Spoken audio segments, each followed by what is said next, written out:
One of the things we have noticed is how close the concerns of people on reserve and off the reserve actually are. I live in a city and I hear about it constantly, about nature and the natural world and how we need to take measures and steps forward to reconcile that relationship. On reserve, we get the same thing. They're very, very close with the natural world. They treat it with such respect. We get that constantly from elders on how they live in unison with nature and trying to reconcile the future for our youth. And I think it's really something that we can learn from each other, that there are voices that are experienced voices that do listen.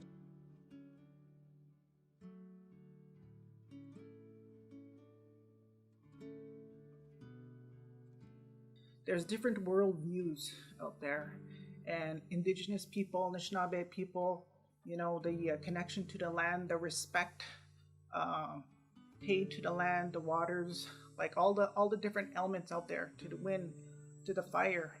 Like there's a respect of there's like a relationship there, and because we treat everything as living, we see everything as living, and everything has a spirit.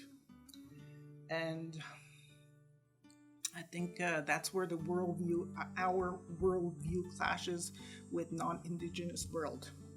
And I think, the whole world needs to know that, just look at the climate change happening right now. It's very serious.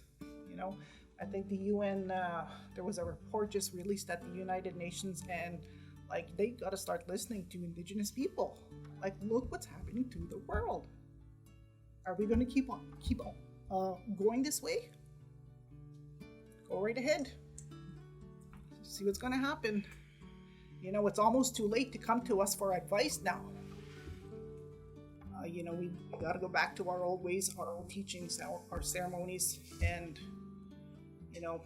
that thing called respect. Respect for all living things. Respect for one another.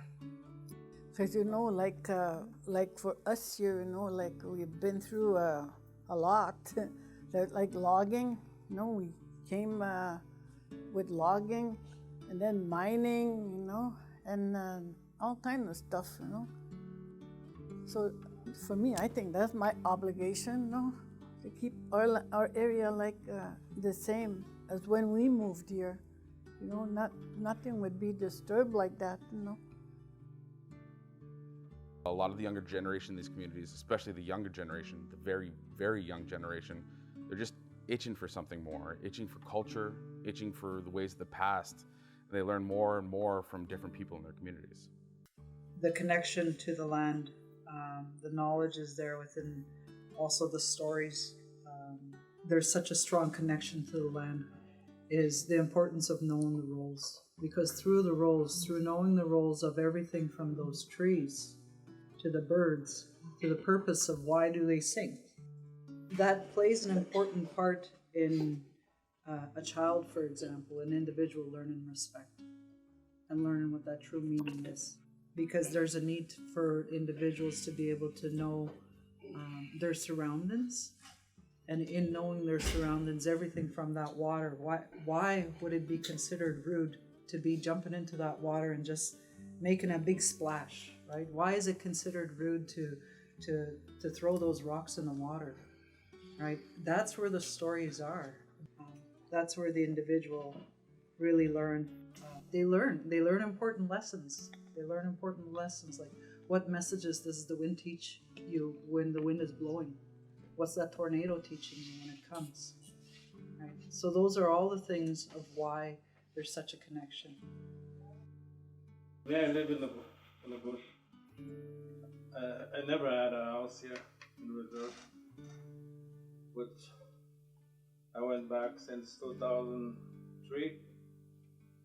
One thing my father told me before he passed away, he said, "This is your turn to watch the land." And ever since I'm there, I've been doing that. You see, we're pretty much connected with the land. It's very spiritual in the bush. It's something we don't want to lose. And if you, as an example, what we are, it's like an animal you put in a cage.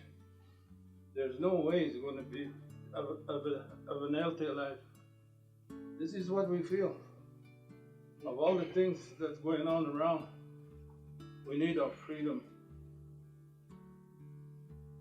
And we were chosen to watch this land.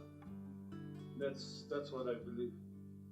It gives me a lot of hope for the future of just a very similar voice in youth, both on and off reserve. Reconciliation is there because they have the same ideals going forward.